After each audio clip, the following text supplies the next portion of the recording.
돈이 최고라고 생각하는 물질만능주의, 속 사람보다 겉모습을 더 중요하게 생각하는 소비지상주의는 알게 모르게 예수를 믿는 저와 여러분의 의식 저변에까지 깊게 자리 잡고 있습니다. 그래서 사람들은 대부분 돈이 많은 사람을 능력 있는 사람이라고 생각합니다. 롤스로이스까지는 아니더라도 람보르기니, 벤틀리 같은 고급차를 타고 다니는 사람들을 보면서도 그런 생각을 하고 심지어 은근히 부러워하기도 하는 것입니다. 돈 꽤나 있는 모양이네 라는 생각을 하게 되는 것입니다. 그렇게 따지면 인도에서 최고의 갑부인 무케시 암바니라는 사람은 정말 능력 있는 사람입니다. 그는 한때 세계에서 14번째 부자였고 지금도 36번째 부자로 인정받고 있습니다. 금년 초에 포브스에서 발표한 자료에 보면 이 사람의 세계의 그 부자 랭킹에서 36번째인 것을 우리가 알게 되는 것입니다. 이 무케시 암바니는 늙은 어머니와 아내와 3명의 자식, 그럼 총 식구가 몇 명이죠? 자기까지 6명의 식구가 살고 있는데 인도의 뭄바이, 옛날 bombay라고 이야기했죠. 이 뭄바이에 무려 우리 돈으로 1조 원을 들여 27층의 건물을 60층 높이로 지어 화제가 되게 되었습니다. 가정, 집을 1조를 들여 지었다는 것입니다. 이 건물을 지을 당시 그의 재산이 무려 29조였습니다. 금년에 보니까 조금 주식값이 떨어졌는지 여전히 그래도 20조 이상의 재산을 가진 어마어마한 부자인 것입니다. 그런데 세상은 그렇게 흘러간다 치더라도 참으로 불행한 것은 교회에서도 이런 생각이 통용되고 있다는 데 있습니다. 큰 교회에서 사역하면서 많은 사례비를 받으며 좋은 차를 타고 다니고 자식들은 다 외국에 유학을 보내는 목사님들이 참 능력 있는 목사님으로 여겨집니다. 성도들도 속으로는 엄청 욕하면서도 한편으로는 그래도 능력이 있으니까 저 정도 대우는 받지 라고 생각하기도 하는 것입니다.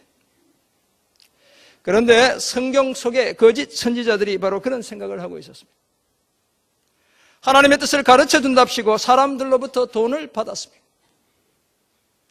선지자의 직분을 돈벌이하는 수단으로 생각했습니다. 왜냐하면 그렇게 해서라도 부자가 되는 것이 소위 능력 있는 사람 또는 잘 나가는 사람으로 인정받는다고 착각했기 때문에 그렇습니다. 그들은 누가 예언을 더 많이 해주고 더 많은 돈을 백성들로부터 받았는지, 그래서 자신의 배가 얼마나 부른지를 서로 자랑하는 그런 자들이었습니다. 쉽게 말해서 요즘 같으면 사례비에 많고 적음을 가지고 자신이 얼마나 능력 있는 사람인지를 증명해 보이려는 바로 그런 자들이었던 것입니다. 그러나 정말 그렇다고 생각한다면 그 시대의 이스라엘 백성들도 오늘 저와 여러분도 우리 다 속고 있는 것입니다. 돈이 우리를 속이고 돈에 속은 우리가 또 다른 누군가를 속이며 살아가는 것입니다. 오늘 우리가 묵상할 하나님의 말씀 미가서 3장 5절에서 8절은 어떻게든 돈을 많이 긁어 모으는 사람이 능력 있는 참 선지자가 아니라 하나님의 영과 능력으로 충만하고 정의에 헌신되어 있는 선지자가 능력 있는 참 선지자다라고 말씀합니다. 또한 비록 사람들이 듣기 싫어해도 범죄한 백성들을 향해 하나님의 말씀을 왜곡하지 않고 제대로 선포하는 사람이 능력 있는 참 선지자다라고 말씀하는 것입니다.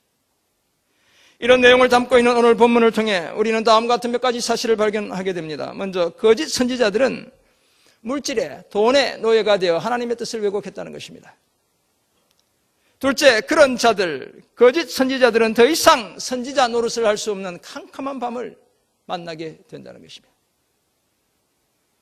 그리고 끝으로 그런 자들과는 달리 하나님의 영과 능력으로 충만해서 정의에 헌신된 사람만이 능력 있는 참 선지자다라는 것입니다. 약 보름 전 우리 교회 임직 예배를 준비하기 위해 최근에 임직식을 거행한 교회의 목사님 두 분을 찾아뵌 적이 있습니다. 두 교회 모두 기존의 관행처럼 피택자들의 직분에 따라 헌금해야 할 분담금을 정해두고 그렇게 임직자들도 교회에 헌금했다고 말씀하셨습니다. 그중에 한 목사님은 정말 그러고 싶지 않았는데 제도와 관행의 벽을 넘지 못하고 불가피하게 그럴 수밖에 없었다며 몹시도 안타까워 하셨습니다. 그리고 그분이 임직 예배는 돈 잔치였다 라고까지 말하기도 했습니다. 우리 교회도 현재 계획대로라면 11월 12일 토요일에 임직 예배를 드리게 될 것입니다. 이미 당회에 보고 드렸고 피택자 교육에서도 나눈 바 있지만 우리 교회는 근본에 피택자들에게 비자발적인 분담금을 할당하지 않을 것입니다. 헌금을 강제하지 않는다는 것입니다. 하나님께서 주시는 마음의 분량대로 자발적인 감사 헌금을 드리게 할 것입니다. 만약 그 자발적 감사 헌금이 행사를 치르는 비용에도 부족하다면 성도님 여러분들이 내신 헌금으로 그 비용을 보충할 것입니다. 그리고 이 과정에서 담임 목사인 저는 일체 공식적, 비공식적 사례를 받지 않을 것입니다. 여러분 저의 뜻에 잘 따라주셔야 합니다. 왜냐하면 우리 교회의 근본 임직 예배는 돈잔치가 아니라 오직 하나님과 교회의 충성과 헌신을 다짐하는 임직 예배가 되어야 하기 때문에 그렇습니다. 거기에 대해 저는 저의 개인적인 작은 욕심으로는 돈을 밝히지 않으려고 노력하는 목사도 있다는 사실을 저 자신과 성도님 여러분의 가슴에 심어드리고 싶기 때문에 그렇습니다. 우리가 미가서 2장 6절에서 11절을 통해 이미 살펴보았지만 거짓 선지자들은 가진 자들의 편에 서서 하나님께서 그렇게 성급하게 자기 백성들을 심판하실 리가 없다며 저들을 안심시켰습니다. 저들의 불의와 불법을 오히려 부추기기까지 했던 것입니다. 그뿐만이 아니었습니다. 거짓 선지자들 스스로도 가진 자들 못지않게 불의를 일삼았습니다. 그 입에 무엇을 채워주면 거짓으로 평화를 말해주었고 아무것도 갖다 바치지 않으면 위로의 말은커녕 그저 저주만을 퍼부었던 것입니다. 이런 안타까운 모습을 보여주는 오늘 본문을 통해 우리가 발견하는 첫 번째 사실은 거짓 선지자들이 물질의 노예가 되어 돈의 노예가 되어 하나님의 뜻을 함부로 왜곡했다는 것입니다. 구약 성경 사무엘상 9장을 보면 암나귀들을 잃어버린 사울의 아버지 기스가 아들 사울에게 나귀를 찾아오라고 지시합니다. 아버지의 말씀에 순종해서 사울이 집을 나섰고 이 마을 저 마을을 다니며 나귀들을 찾아보았지만 다 헛사였습니다. 헛수고였던 것입니다. 이 효자가 사울이 그때는 엄청 효자였잖아요. 이 효자 사울은 아버지께서 나귀들은 고사하고 자신들 때문에 더 걱정하실지 모르니 일단 집으로 돌아가자고 같이 있던 사환에게 말을 했습니다. 그때 사울과 함께 있던 사환이 사울에게 근처에 살고 있는 하나님의 사람, 선지자가 있다는 것입니다. 그 선지자가 사무엘이었고 물으러 가자는 것이었습니다. 그러자 사울은 선지자에게 드릴 예물을 준비하지도 못했는데 어떻게 선지자를 만나러 갈 수 있단 말이냐라고 말하는 것이었습니다. 그러자 사환이 자신에게 은 4분의 1세겔이 있다는 것이었습니다. 요즘 그램으로 따지면 약 3g 정도 되는 그런 은이 자기에게 있다는 것입니다. 이것을 드리고 물어보면 된다고 말하는 것이었습니다. 드디어 사무엘을 만나게 되는 것이죠. 이처럼 성경 속에도 선지자에게 예물을 드리고 자신의 문제에 대한 해답을 얻으려고 했던 사례가 있기는 합니다. 우리가 신약 성경에도 말씀을 가르치는 자들에게 잘 대접할 것을 말씀하는 본문들이 여러 곳에 있는 것입니다.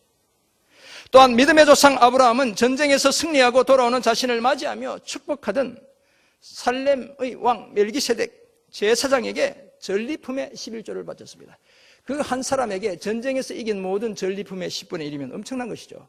그것을 바치기도 했던 것입니다. 그리고 지금도 우리는 집안의 어른들을 찾아뵐 때 그저 빈손으로 찾아뵙질 않습니다. 우리 어른들이 가장 좋아하는 게 무엇입니까? 뭐예요? 네? 대답을 안 하시죠? 네, 현금을 가장 좋아하시죠? 아닙니까? 그냥 나는 너 얼굴만 봐도 좋아. 근데 그 속에 나 돈이 필요해 이런 생각. 늘 어른들이 가장 좋아하시는 현금이나 선물을 준비해서 그분들을 찾아뵙곤 하는 것입니다. 무슨 꿍꿍이가 있어서 그런 것이 아닙니다. 저 어른 돌아가시면 뭐 나에게 뭐 유산이라도 주려나 이런 거 아니잖아요, 우리가. 어른들을 공경하는 마음에서 그렇게 하는 것입니다. 제가 그저께 저희 시골에 있는 형수님께 TV를 한 대 사보내드렸어요. 명절에 가봤더니 브라운관 TV를 보고 있더라고요. 제가 계속 다니는데 그걸 별로 인식 못하고 그 TV 앞에 안 앉아 있으니까. 그래서 제가 거기 옹기종기 모여있는 여러 조카 손주들한테 이 할아버지가 TV를 하나 마련해 놓을 것이다. 이렇게 선언하고 보내드렸습니다. 코리아 세일 페스타 뭐 이런 것도 있고 해서. 근데 제가 저희 형수님께 뭐 고춧가루 몇 건 더 받아 먹으려고 하는 것이 아닙니다, 여러분. 참기름, 들기름 한두 병 더 받아 먹으려고 하는 게 아닙니다. 제가 사랑하니까, 존경하니까, 더 해드리고 싶으니까 하는 것이죠. 구약시대의 선지자들은 제사장들과 함께 이스라엘의 영적인 지도자들이었습니다. 제사장들은 희생제사와 같은 하나님을 예배하는 일을 주로 담당했고, 선지자들은 하나님의 말씀을 선포하는 일을 감당했습니다. 특히 선지자들은 하나님의 말씀을 자신의 삶의 기준으로 삼고 때로는 환상을 보며 때로는 음성을 듣고 하나님의 뜻을 백성들에게 선포하던 바로 그런 자들이었습니다. 소위 요즘 같으면 청와대의 대변인, 하나님의 대변인이었던 것입니다. 그래서 사람들은 전쟁과 같은 위기 상황을 앞에 두고 선지자들을 찾아가 하나님의 뜻에 관해 묻곤 했던 것입니다. 그런 선지자들에게 감사하는 마음을 전하는 정성이 담긴 예물을 드리는 것 자체가 부적절한 것이 아닙니다. 저에게 고구마 주시는 분이 있는데 고구마 그 자체가 문제가 아니라는 것입니다. 그래서 고구마 더 달라는 얘기가 아닙니다. 여러분 오해하시면 안 되고 문제는 뭡니까? 재물에 욕심을 내는 선지자들 그 자체에 있었던 것입니다. 오늘 보면 미가서 3장 5절에 따르면 하나님의 뜻을 밝히 깨닫고 백성들을 하나님의 뜻 가운데로 인도해야 하는 선지자들이 오히려 백성들을 길을 잃게 만들었던 것입니다.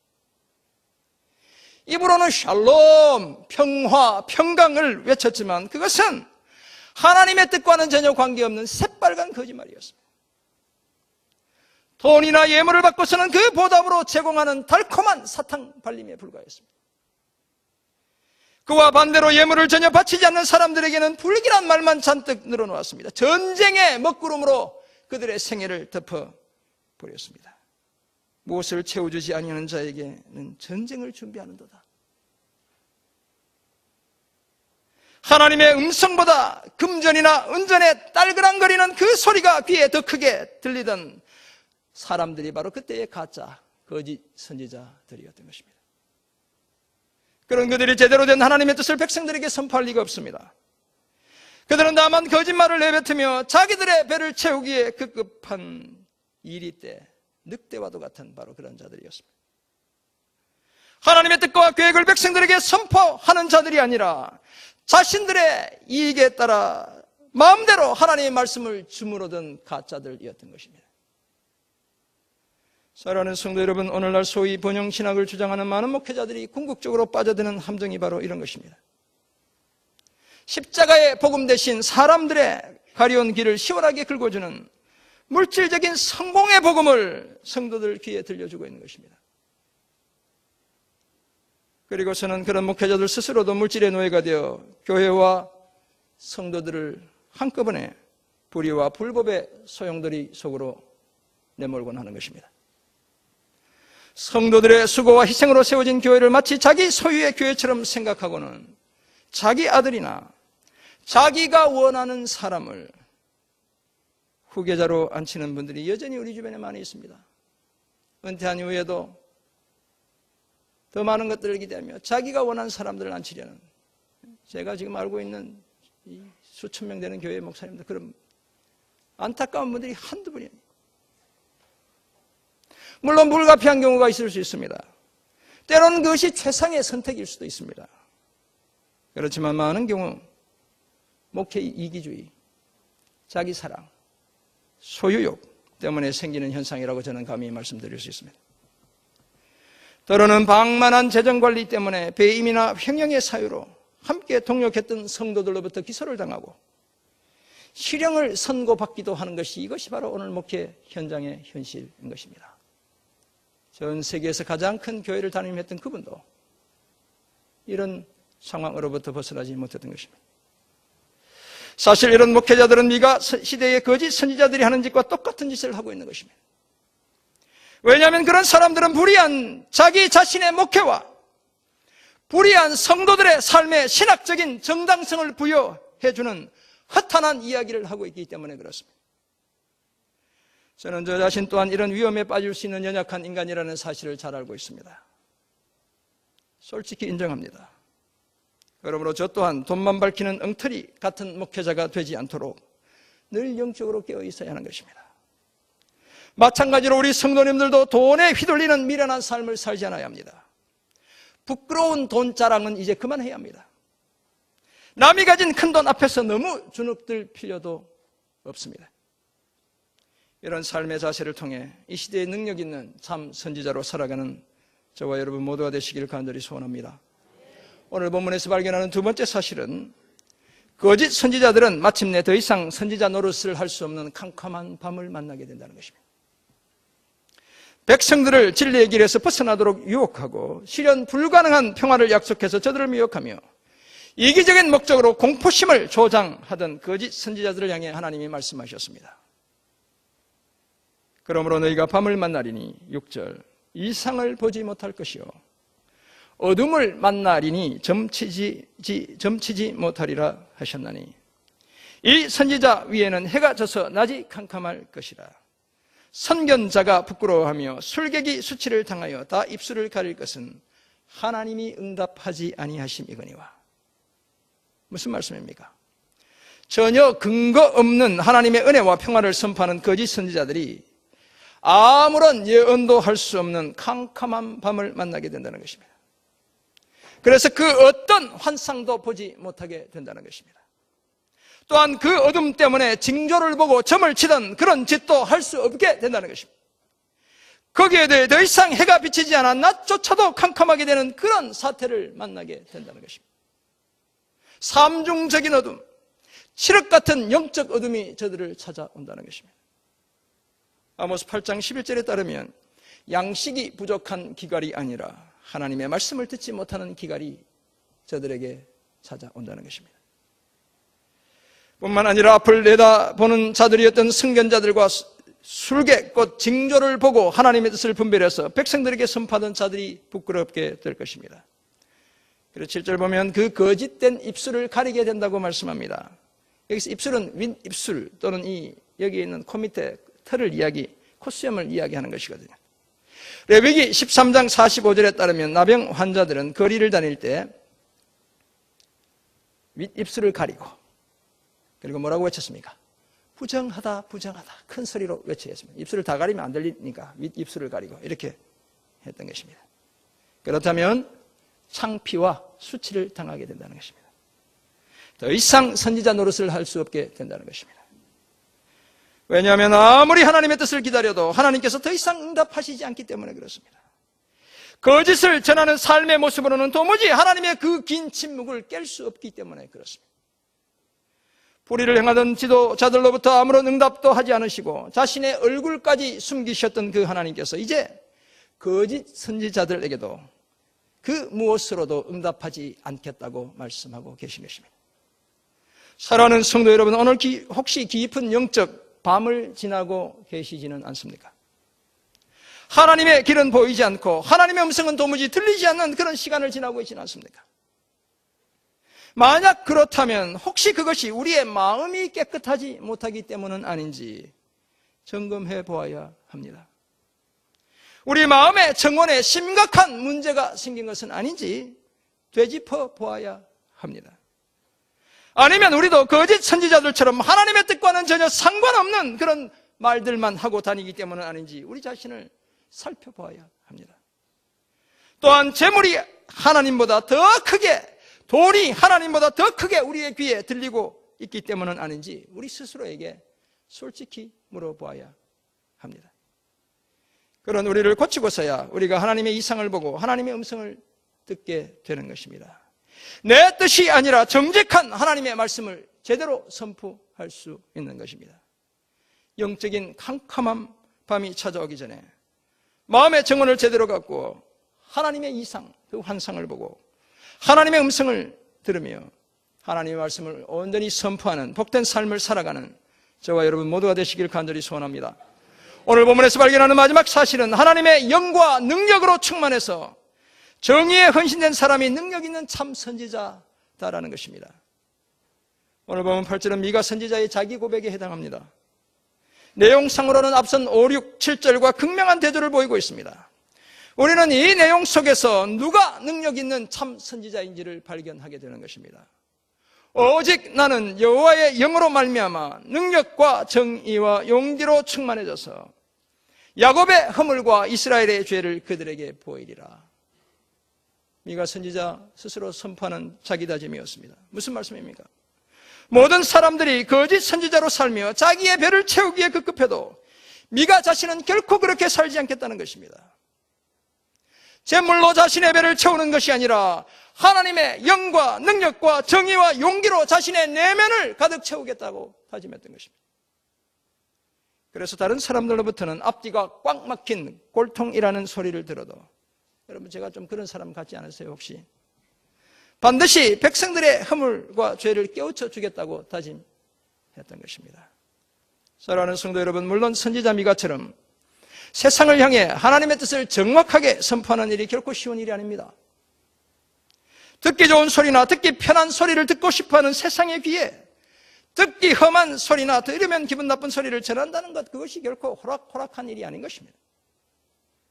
더구나 나는 진리라고 믿고 말했지만 더러는 거짓을 진리로 착각해서 잘못 전하는 경우도 비일비재합니다. 저도 사실 늘 조심합니다. 나 스스로도 판단의 오류에 빠진 채 거짓을 진리로 오인하고 그것을 진리로 말하기도 하는 것입니다. 그러므로 진리만을 선포하기 위해서는 반드시 먼저 하나님의 뜻을 누구보다도 잘 알고 있는 하나님의 영으로 충만해져야 합니다. 거기에 대해 하나님의 능력으로 충만해져야 합니다. 그리고 정의로운 삶을 살기 위해 용기를 내야 하는 것입니다. 그래야 나의 왜곡된 뜻이 아니라 하나님의 선명한 뜻이 불의한 세상 가운데 제대로 선포되는 것입니다. 그렇게 하기 위해 선지자 미가는 오직 나는 여호와의 영과 능력과 정의와 용기로 충만해져야 한다고 말하는 것입니다. NIV 영어 성경을 보면 이 의미가 더 분명하게 번역되어 있습니다. 그래야 야곱의 허물과 이스라엘의 죄를 그들에게 제대로 보여줄 수 있기 때문이었습니다. 그래야 죄에 대한 회개를 통해 하나님의 구원을 자기 백성들에게 가져올 수 있었기 때문이었습니다.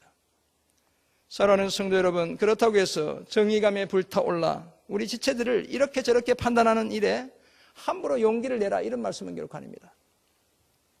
나만 언제나 옳다는 편견과 아집에 사로잡혀 있으라는 말씀은 더더욱 아닙니다.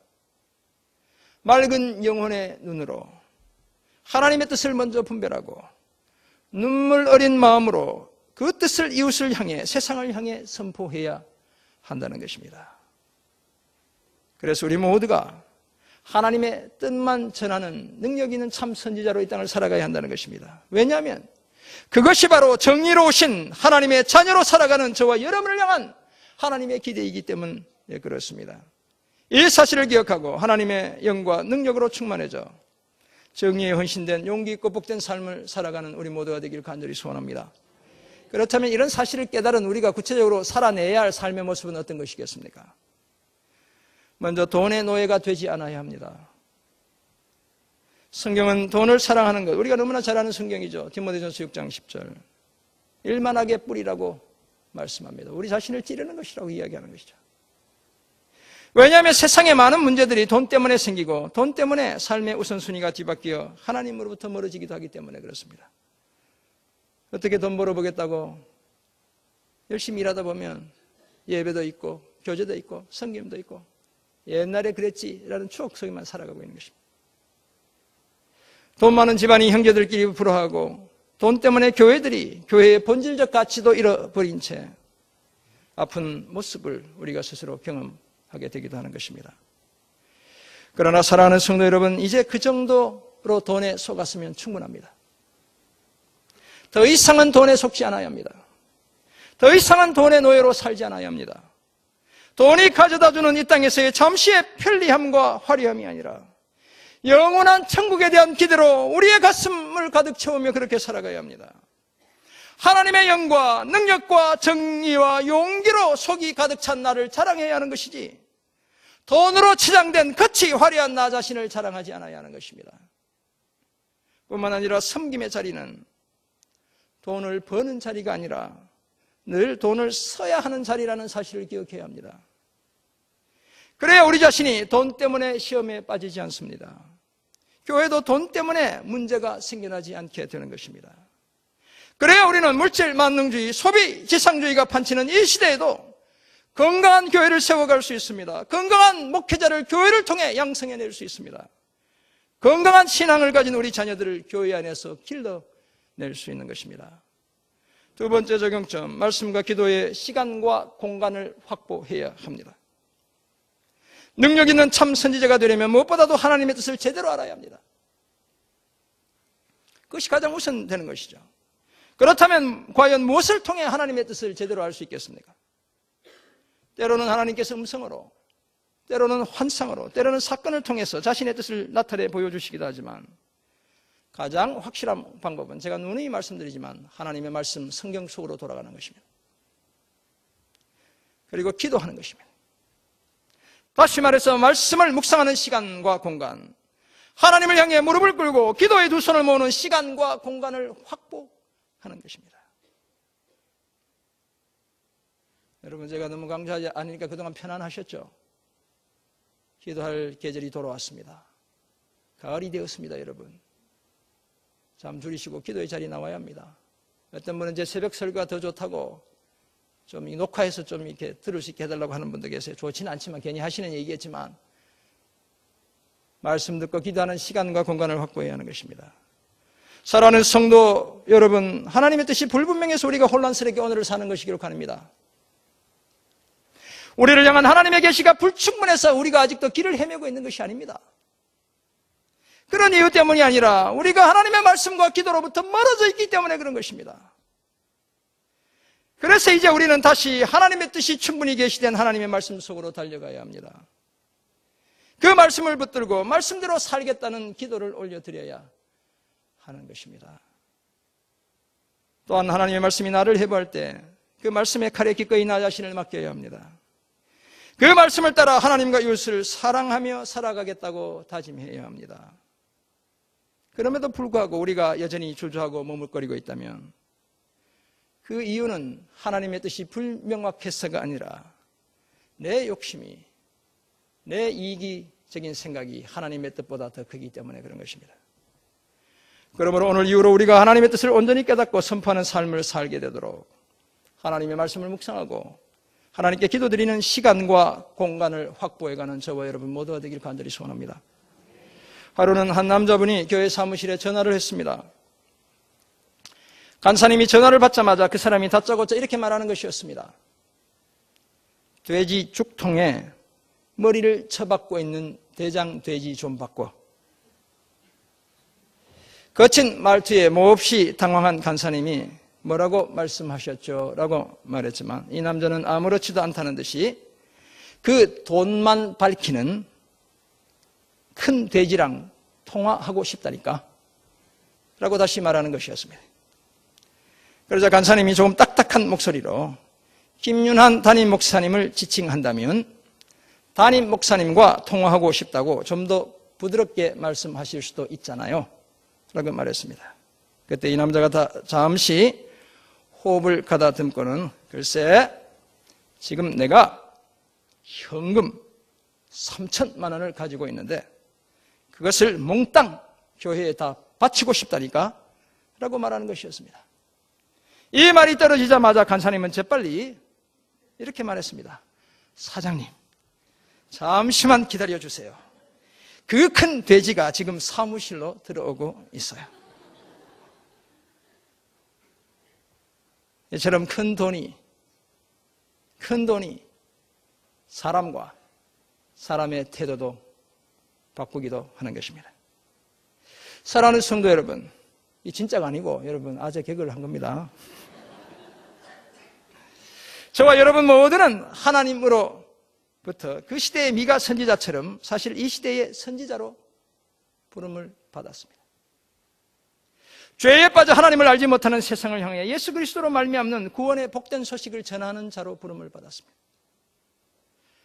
과학지상주의, 물질만능주의, 개인주의, 소비이상주의, 종교다원주의에 물든 세상의 죄를 분명하게 지적하고 그 죄와 사망에서 벗어나는 유일한 길이 하나님의 아들 예수 그리스도라는 사실을 선포해야 하는 자들로 부름을 받았습니다.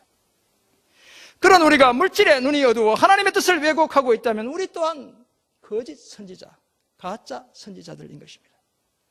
죄송하지만 저뿐만 아니라 우리 모두가 다 돼지 죽통에 머리를 쳐박고 있는 대장 돼지이자 돈만 밝히는 큰 돼지들인 것입니다.